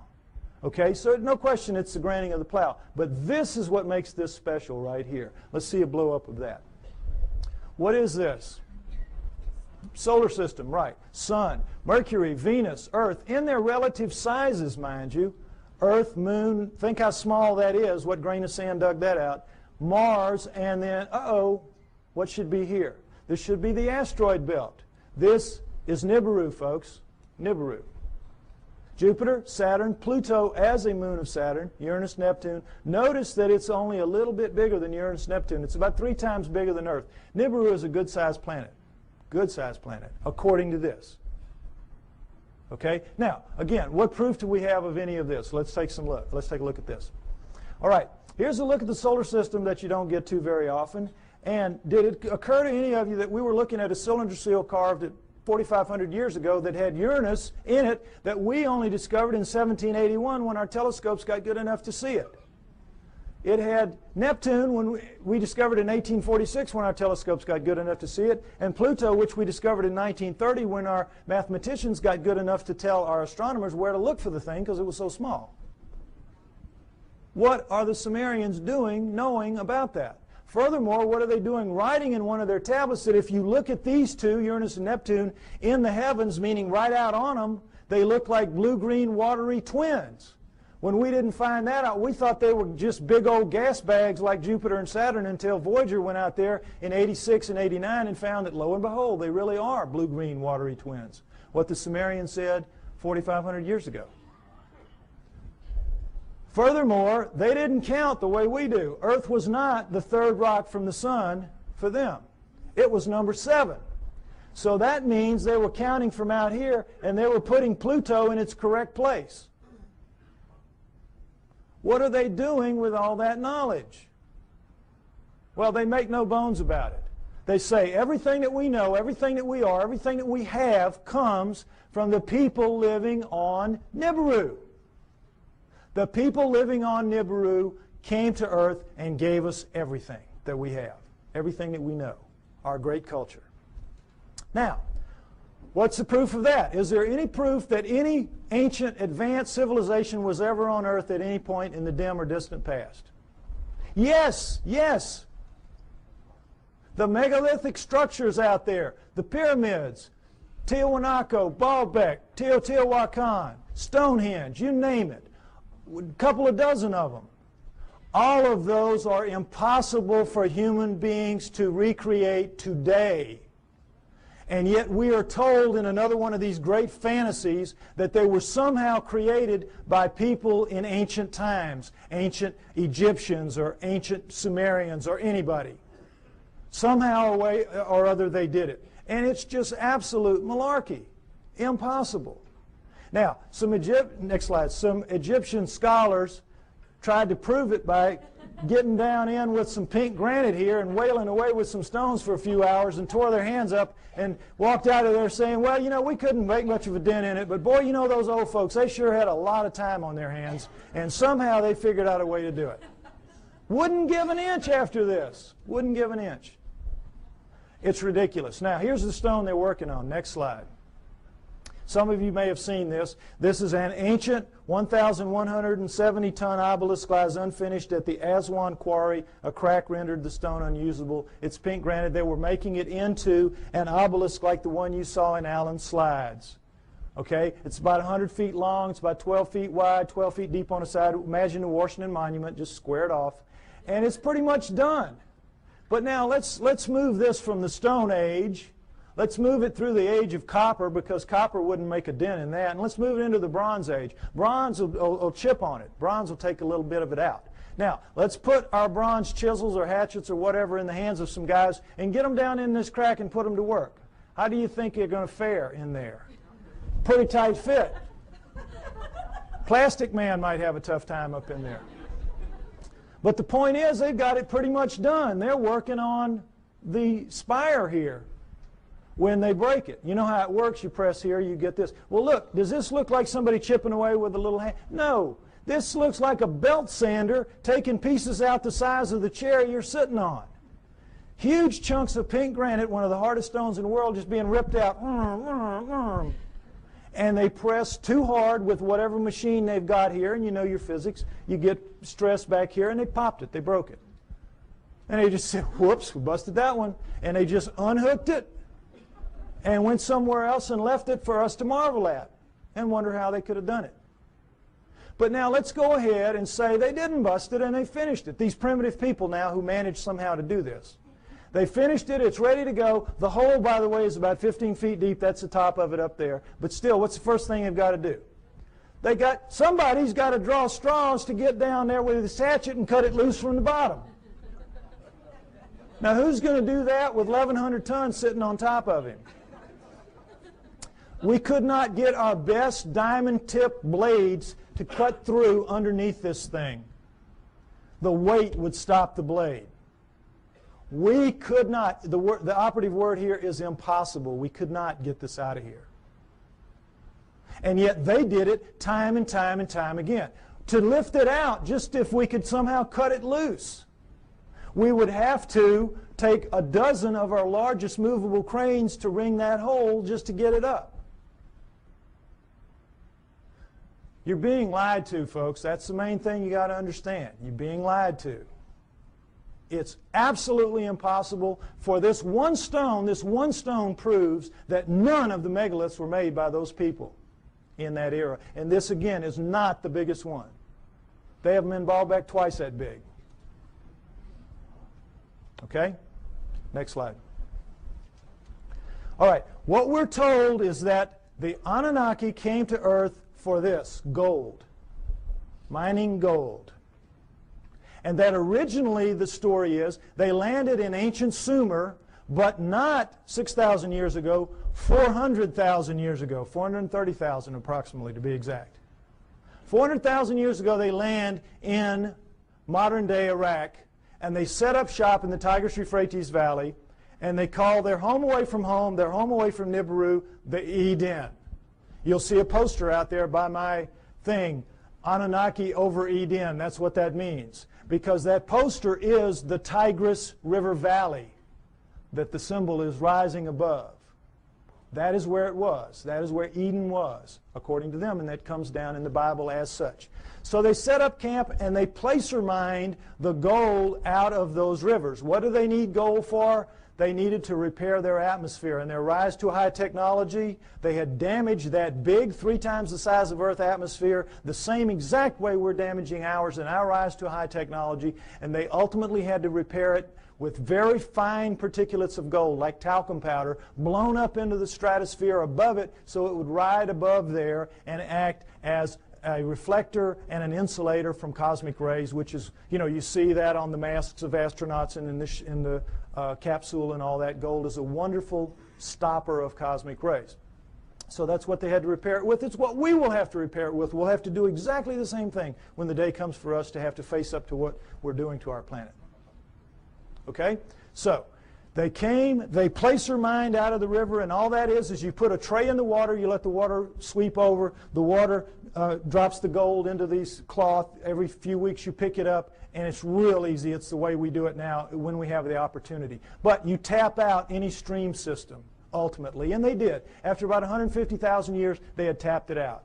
And so they decided they were going to split themselves up and go where the mother lode of gold was on the planet Earth, which is what it is today, southern Africa. So they divided themselves into the upper world, which remained the Eden, and the Abzu, which was the lower world, and you didn't want to go to the lower world because you had to get in the holes and dig the gold. And they didn't like it. So the Anunnaki revolted. They said, we don't want to do this. We want a slave to do this work for us. Plus, it was a hardship duty, mostly men. Why don't you make us some women while you're at it? So that's what they did. They decided to use the creatures of Earth, which would be the hominoids, and I say it would have been the Almas, the likeliest candidate. They took the creatures of Earth to get some of their genetic material to make the new slave better adapted physically to the planet than they were, but the slave would for the most part be like themselves. We shall make the Adamu, A-D-A-M-U, which comes down as Adam, and we shall make the Adamu in our own image after our own likeness, which comes down word for word. And that is what they did. They made their slave inferior models of themselves. That's us, folks. That's us. We're really inferior models of the Anunnaki. And as you saw in the cylinder seal, we look like them. We look like, in their own image, after their own likeness. In all of the cylinder seals, we look just like them. We don't have the horns on our headgear. That's about it. We are them. That's why we're not adapted to this planet. That's why we're so obviously not a part of this planet. We have their bones. We don't have primate bones. We have their muscles. We don't have primate muscles. We have their skin. We don't have primate skin. We have their body pattern, their hair patterns on their body is ours. We have thickest on our front, thinnest on our back. Primates have thick on the back, thin on the front. We have their eyes, their poor night vision eyes. We have their foreheads. We have their brains. That's a key to this. We have their brains. That's why we're not like anything else on this planet. We are them. We are genetically engineered copies of them. Okay, next slide. Let's take a look at how that was done.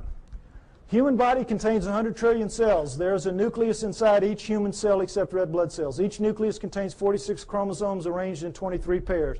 One chromosome of every pair is from each parent. The chromosomes are filled with tightly coiled strands of DNA. Genes are segments of DNA that contain instructions to make proteins, the building blocks of life. This is where genetic engineering takes place. Now, we're going to go over it lightly, but it's very important. I want you to understand these things that I'm going to tell you now. Okay, next slide. Don't worry about the details and how they do it. This is what they do. They can open up a cell, our genetic engineers can, our geneticists can. We can open up a cell, open up the nucleus, pull out strands of DNA, and in that strand, 98% of it will be what's called junk DNA. We don't know what it does. If it has a function, we don't know what it is. 2% will be what are called, prosaically enough, the working segments. They work. They do what they're supposed to do. They make the proteins. Now, if you cut in the junk above a working segment and in the junk below and remove it and have done the same with another strand of DNA over here. You can move anything into anything else. It can be animal into plant, plant into animal, fish into fowl. It does not matter, because all living things at the most fundamental level are exactly alike. Understand that. We're all made of the same 4 base pairs, the same 20 amino acids. Everything is the same at the most basic level. It's like it's pop beads that are interchangeable. It is almost as if somebody designed it that way so they could just mix and match the parts and make anything they wanted. Isn't it? Something to think about. Okay, but the problem with it from an engineering standpoint is this. You're not cutting with a blade. These are not precise cuts. The blade would have to be a few molecules thick. You're cutting with chemicals. Chemicals. Now, the chemicals can cut pretty accurately, but mistakes are going to happen. Something's going to ooze out where it doesn't belong. Something's going to splash over it where it doesn't belong. Mistakes are going to happen. Inevitable. We know that. We make mistakes all the time. Another problem with genetic engineering is you don't know what you're going to get when you do this. You can't predict. You have to decide what you're going to do. You have to do it. You have to let it express, which is live, and see what you get, and then use that to determine what you do the next time. And of course, the great fear in genetic engineering is somebody's going to make a mistake and create the Andromeda strain that's going to kill us all. A legitimate concern. Although everybody's very careful, and I'm not too worried about it. But mistakes do happen because all of this is so incredibly microscopic. It's out of the nucleus of your cells. Imagine how microscopic it is. But don't try to figure it out. I can't even figure it out. It's really complex. But they do it. Okay, understand that. Now, with that in mind, let's look at some of the proofs that I say indicate very clearly that we are, in fact, what the Sumerians say, a genetically engineered species by the Anunnaki. Next slide. Okay, here we go. The cerebral cortex is the deeply convoluted surface region of a brain that is most strongly linked to intelligence, lower right. It's the stained part out here. If you peel that off of the brain of a rat, it will cover a postage stamp. Peel it off of a monkey, it'll cover a postcard. Peel it off a chimp, it'll cover a sheet of typing paper. Peel it off of us, and it'll cover 4 sheets of typing paper. Now, you can see this is a transition. This is clearly a transformation. Now, there's some weird things about it. These guys are using all they've got. All they've got. We're using 1/2 of one page in a very different way than they are using what they have. 1/2 of one page. How do we know? We all know. We use about 10% of our brains. We know that from the studies done with idiot savants. You know that. And we know there are thousands of miles of neural network in our heads not being used. We don't know why. We don't know why. I'll tell you why. We shall make the atom who's strong but not too strong, smart but not too smart. They sealed it off genetically at the 10% mark or wherever it is. We don't know exactly where it is. But wherever it is, they sealed us off. You don't want your slave to be anywhere near as smart as you. You, in fact, want your slave to be so decidedly inferior to you that you never have to worry about treating it like a slave. So they engineered us to be really clever to ourselves, but for them, we were smart enough to talk, take instructions, act with a little bit of ingenuity and self-reliance. They could turn things over to us and kind of let us take over and do it. They gave us just enough to be wonderful in our own eyes, but be pond scum relative to them. It's what they did. So, it's pretty clear in as much as that, and now understand with the idiot savants, for those of you that don't know the proof about this, idiot savants get some beam of light in the damage to the good 10. They get some beam of light and it will strike somewhere in the other 90%. You all saw Dustin Hoffman in Rain Man, remember? Well, they get it in math, they get it in music, they get it in sculpture, art, whatever, wherever it strikes. Now, if there's just one, we could say, well, that's a freak of nature. But we've had lots of them, lots of them. So we know that all of this is out there. It's in our heads. We just can't access it. We just can't use it. But if it wasn't in our heads, it wouldn't be in their heads. So we know that it happened. They have no idea how. Well, I say that the Anunnaki did it deliberately, and that makes sense to me. Next slide. Okay, mitochondrial DNA, late 1980s, you might remember this. In humans, over 99.99% of a cell's DNA is packed into the cell nucleus, with a small amount occurring outside the nucleus in small structures called mitochondria. That's these babies right here. They're about 16,000 base pairs long. Now, when you have a mixing and a mating, the DNA in the nucleus mixes. mixes. But with the mitochondrial DNA, it does not. Sperm doesn't have mitochondrial, eggs do. And so females pass it down intact generation after generation. Well, when this was figured out in the 70s, boy, the botanists and the geneticists said, great, great. Now we can go and find out if the split from the common ancestor was closer to 8 million years or closer to 5 million years. Remember that? We're going to now pin it down. It's going to be one or the other. We're going to figure it out. So they went out and they took the mitochondrial DNA of women all around the world, every race, every creed, every culture, every country, and they brought them back to the lab and they started working on them. And when the answers came in the late 1980s, it was not 8 million years ago.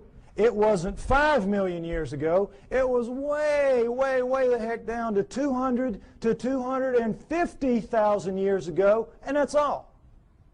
We don't exist genetically beyond 200 to 250,000 years.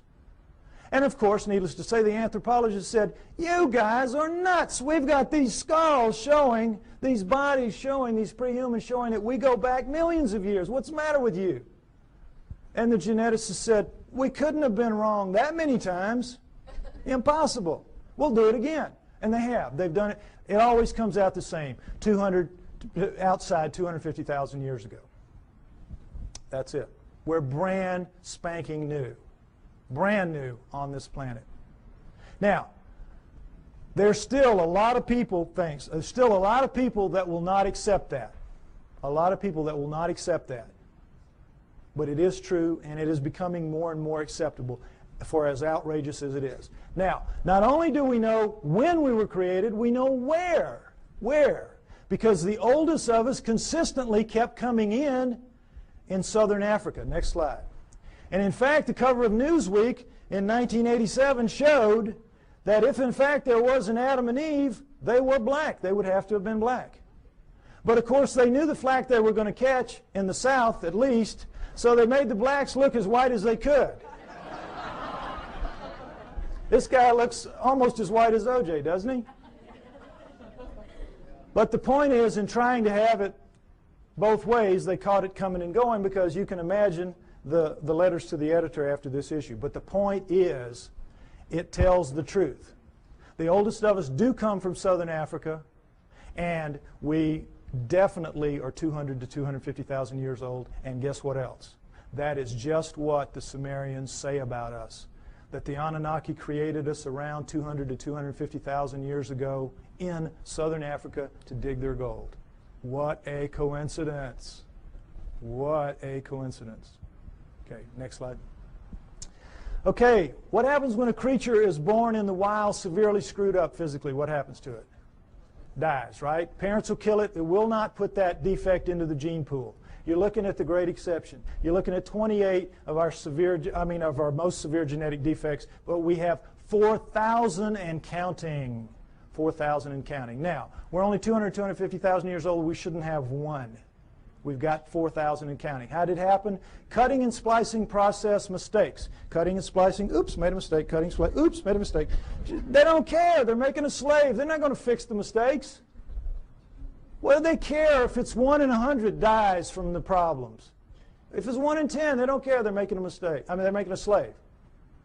But they know the numbers, like we have found out the hard way. If you let the population propagate naturally, those numbers go way down for each person. Right now, as we sit here, we average about 50 of the 4,000, each of us. And we have a mating with our mate. If we share any of those 50, then each of our offspring will have a 1 in 4 chance of expressing it. That's why you'll get mongoloids in the best of families, mongoloids in the lowest of families, and all around the world. And that's what genetic defects are. In the wild, you will get 2-headed calves and 6-legged goats. That's a sperm-egg misconnect. That's not something that you see steadily on and on. A little gem like spina bifida, which is not going to let you live to adulthood, nor is it going to let you reproduce if you do. What's that doing in a gene pool? It was all put there, folks. Put there. No question. Next slide. Okay, Here we go with the chromosome match. It's kind of hard to see comparison, rather. Humans, chimpanzees, gorillas, and orangutans right here. And you see how similar they are. And as we know that between humans and chimpanzees, there's 99% similarity in the DNA and 98% with gorillas. And it's like, oh, well, then we're just kissing cousins. That's as close as you can be. We're almost the same thing. Well, not really, because we're talking about a 3 billion base pair genome. 1%, that's 30 million base pairs. That's a couple thousand strands of DNA. If you know what you're doing, that's a lot of change. But also understand that all higher animals, and never say this, share 50% and up. Squirrel, 50% and up. You see, so it isn't quite as astounding as it seems. But what we're looking at here is the Anunnaki have got themselves a real problem, and that problem is this. They come to Earth and they decide they're going to make the slave. They decide we're going to use this creature of Earth, let's say it was an Alma. They test the blood, and what do they find? First thing, big problem, 48 chromosomes. All primates have 48 chromosomes. But they, the Anunnaki, have only 46 chromosomes. How do we know that? Because we have 46 chromosomes. We descend from primates, and yet somehow we lose 2 whole chromosomes. That's an awful lot of DNA. And somehow we're so much better than them. Well, they have 68 or something like that relative to them. But we don't. We have 46. So we know this was the result of the genetic engineering, and they had a problem, the Anunnaki did. What could they do? They had to, you know how it works. There's 24 in sperm and egg, 23 sperm and egg. So you got to get the sperm and the egg to match up, one or the other, 23 or 24. Can you take out a chromosome from the creature of Earth, the 24, and still have a creature of Earth? No. Can you add a chromosome to yourself and still have an Anunnaki? Go up to 24 from 23? No. You got a real problem. It's an insoluble problem. And you need that because you got to get the first hybrid to get in the game of the genetic engineering. You got to get something alive that is a blending of you two to begin to work on it. So what can you do? How can you solve that problem? There's only one way, and boy, is it smart. You go in and you look and you compare the chromosomes, and you find 2 that can be fused and will take up one space but maintain the integrity of all the chromosomal material. You find a spot where you can fuse 2 to make 1, and now you've got all the material but taken up one place, and now you're ready to rock and roll. You with me? All right, let's look at the number 2 chromosome close up. They just went to the second one. They just looked down the row and they said, okay, this will work. Orangutan, 2 and 3. Gorilla, 2 and 3. Chimp, 2 and 3. Human. Uh-oh. Fusion. How long do you think it would take Mother Nature to do this? There's no clearer proof that we're genetically engineered just like they say we are. Next slide. And so, I think it's fair to say that everything we know is wrong, at least about human origins, that we were given life by the gods with a small g through the equivalent of a test tube, and that originally we were the hair-covered hominoids, and that our humanity emerged from that. Now, this is where I normally end it, and they tell me I'm running out of time, so I want to get to the new thing that I want to share with you. Oh, no, where did I? Oh, here it is.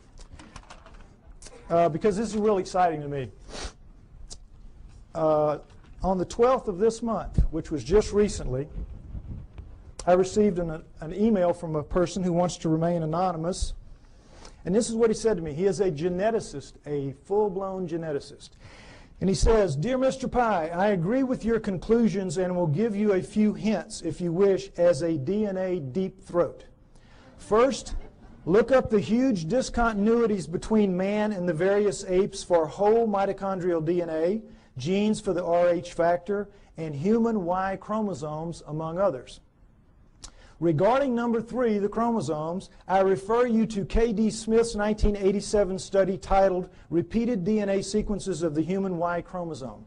It says most human Y chromosome sequences so far examined do not have homologs, which are similar sequences, on the Y chromosomes of other primates.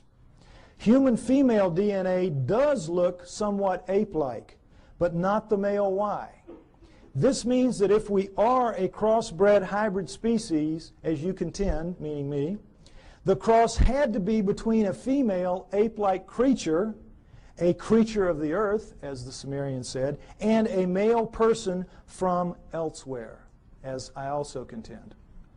He goes on to say, what the evolutionists do is find certain genes which look very similar between man and ape, then they make a tree of descent while ignoring those huge impassable abysses of difference elsewhere. Also, by certain methods of DNA dating, one can tell that numerous genes have been recently added to the human genome. If workers in my field were to say such things openly, we would be ostracized, as I also contend, and forced to live in a tent. Any work along these lines would be rejected without any form of appeal. So what can we do? Sincerely, DNA Deep Throat. Now,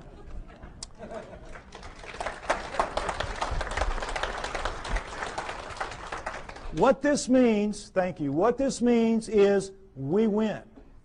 We win. Because where one of these came from, more of these are going to come. As my profile rises higher, and I think, frankly, that I'm the only person out here pushing this genetic stuff that you're seeing like this, more of these are going to come my way. We're going to win. You've seen the evidence. Now, right now, we're getting our brains kicked out. We are getting our brains kicked out. That's why we're called the fringe.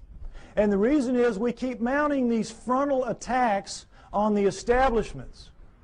And every film that we produce, every photograph, every sighting, every testimony, every capture, every encounter that we have, and we throw at them with the best intentions. Our word is truth, is it not? Our word is, it's true. It's true. And their word is what? Liar. Liar. They dress it up. They say, well, you don't know what you're talking about. You don't know what you're seeing. You made a mistake. It was swamp gas, whatever. They're basically standing there and saying, you're just a bunch of liars. We're right and you're wrong. And because it is our word against their word, our word truth, their word liar, their word wins. Day in, day out, year after year.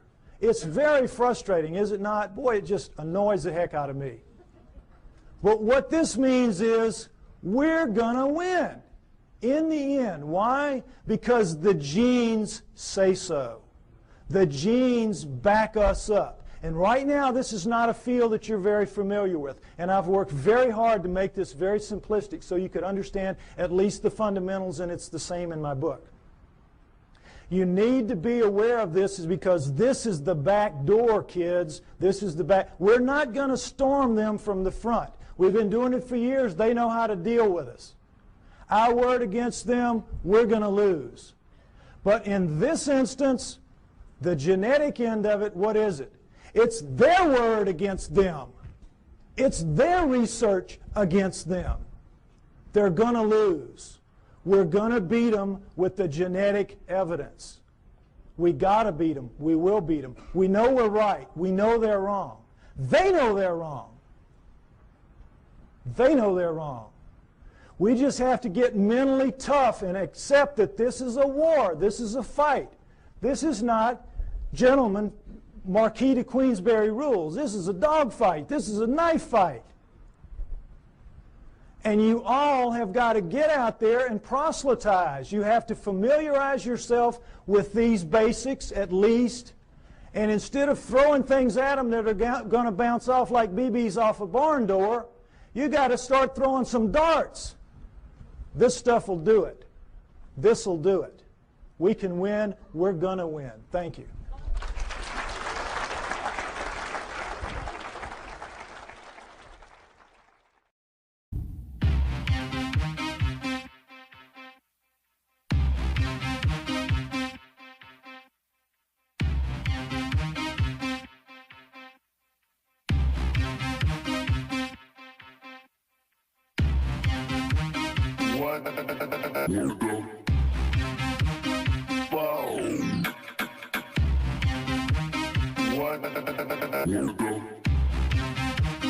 What the